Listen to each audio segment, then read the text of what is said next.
let's talk about this. Peter, what are the challenges of your business today? I mean, maybe for beginners, what is RWE? Yeah, it stands for Rheinisch-Westfälische Elektrizitätswerke.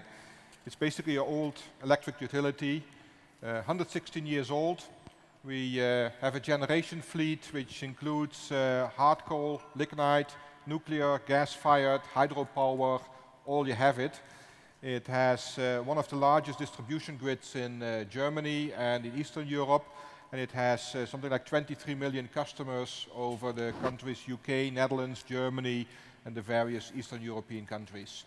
That is what the company is, or what it was.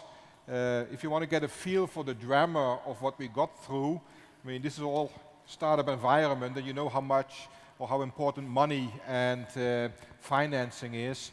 We are stock quoted, we're publicly listed. Our market cap 5 years ago was something like 80 billion euro. By today it's 8. What happened? That's a good question. Yeah, they call it Energiewende in Germany. It's a major disruption of the market model, which was very simple and unidirectional in the past. Large power plant produces electricity, sends it through a wire to the customer who has to take it and pay for it. Now, in a world where those large power plants are being pushed out of the market by subsidized renewables, who have an investment cost, which is subsidized, but that do not have variable production costs, they are being pushed into the market at almost zero cost, and have made that the electricity price that we got for our power, which was also 5 years ago 60 euro, which is 6 cents in normal energy bill terms, is now just above 20 euros or 2 cents.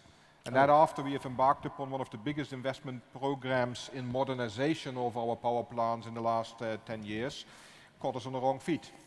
We have all that money invested and the debt on the balance sheet, and we don't get the returns that were needed to get those investments granted.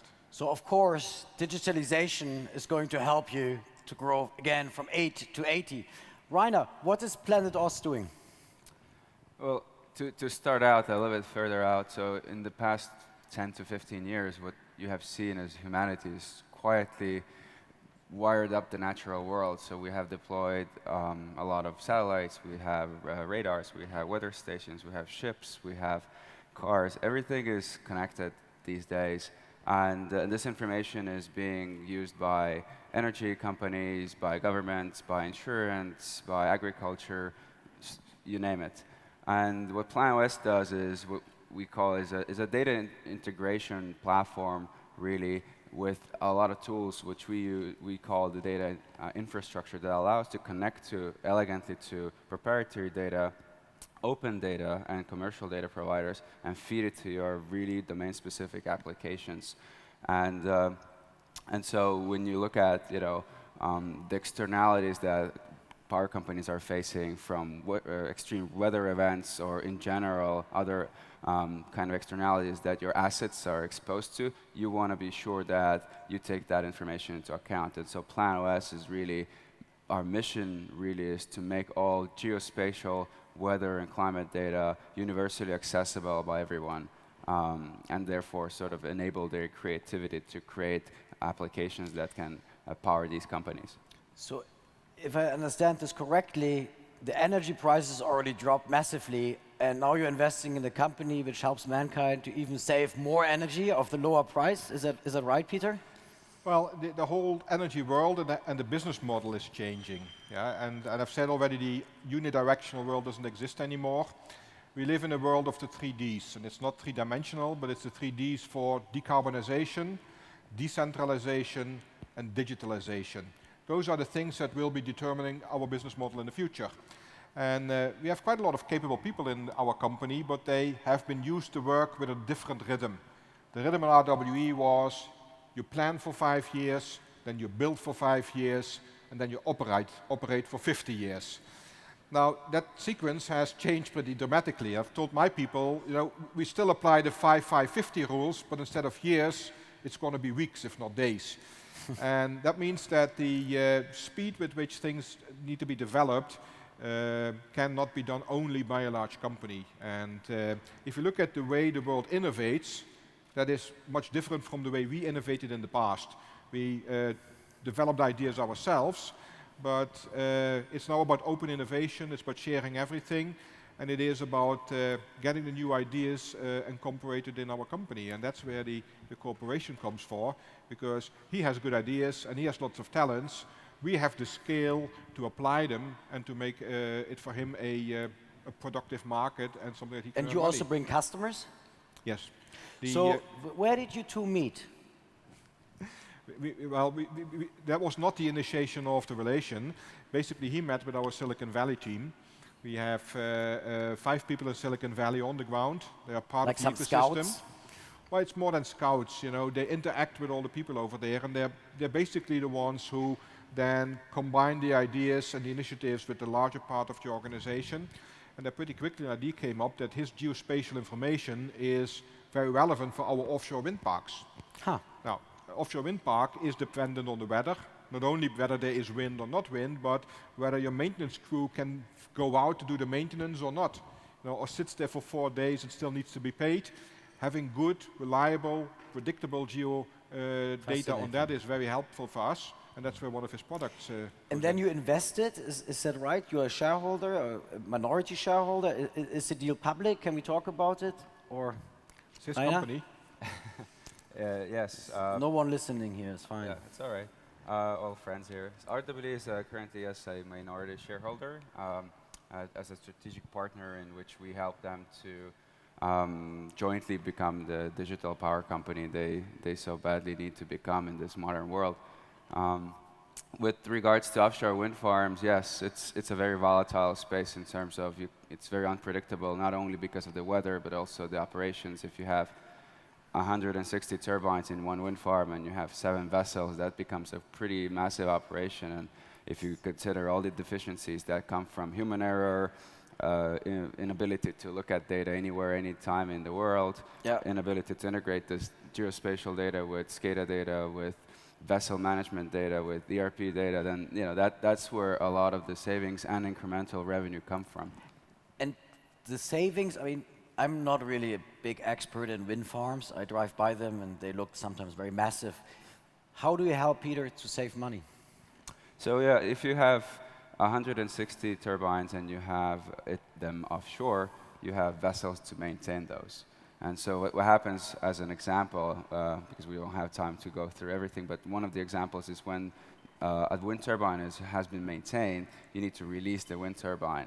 And so once the wind turbine is released, there are also commodity traders that need to trade on that position, and they have a day-long lag the day before they actually know that they can start trading on it. The supply is there, but the demand doesn't know about it. That's just one example. The other is maintaining wind turbines before high wind days. If you know that correctly and you correlate that with all available information, then you maintain it at the right day, and that means that the next day you produce more power. So we could, based on different kind of sizes of wind farms, you could go from 0 to up to 30% more power production at an extreme. And when did this deal happen? When did you do the investment? It was in the course of this year. Oh, so it's relatively fresh. It's relatively fresh. 3 months today, 3 months actually. today. Because you asked where we initially met, and I said we didn't initially meet. It was via the Silicon Valley team. But the good advantage of the way we approach things is that they have a pretty short line directly to me. So the idea came on my table, and the question was, do we invest or not? And on the plan and the outlay of it, it looked like a very interesting opportunity. And that's where we stepped in, and it went pretty quickly. Okay. And then we met a few weeks or months later when I was in Silicon Valley, and we then settled and did a handshake on the deal. But I'd like to congratulate you, because that's exactly the mission of our conference, to connect champions and challengers and find good ways to work together to increase the competitiveness from the beginning. Rainer, is there a flip side to working with RWE? Do you feel like you have limited flexibility on your corporate developments? Are less companies open to work with you because you have a big strategic shareholder? I'm not listening now, yeah? No, actually, RWE is not the only strategic investor we have, and it's not only in energy or in electronics. We are. So you're the Spotify of the weather So data. yeah, it's a lot about content. So really, what we do is we remove friction for a lot of industries to use this information. So we work with NASA, we work with RWE. This is information that can be used by automotive companies and so forth. So it's really not that difficult. When it comes to RWE, then these guys have been very friendly to us. My past is also, I spent a number of years at ABB, so this is not completely new for me. And I think that this is just one of the first kind of steps which helps us to grow into this energy market and work more around the content rather than assets and infrastructure itself. Peter, we should organize for you like a little startup competition to find more companies like the ones of Rainer. Do you want to do more deals in the space to help going from the 8 back to the 80? Well, I don't want to disappoint you, but what we are already doing. I mean, Planet OS is one of the examples. We have various startup companies in which we have invested in the recent 12 to 18 months. And we do what we call a multi-pronged approach. So we have strategic partnerships where we invest and cooperate. We have a venture capital fund that does only the seed money and the funding. Yeah. We have partnerships where we take more than a minority stake. So all of that is something that we are already doing. But until it from a small business proposition grows into coming up to the 80 billion euro, it takes a bit of time. Yeah, we need to change a few other things then. But anyway, I wish you luck. I find it's a wonderful example of, for me, very undigital industry getting data solutions and helping the core. Thank you so much, and I wish you great luck for the partnership. Thank you. Thank you.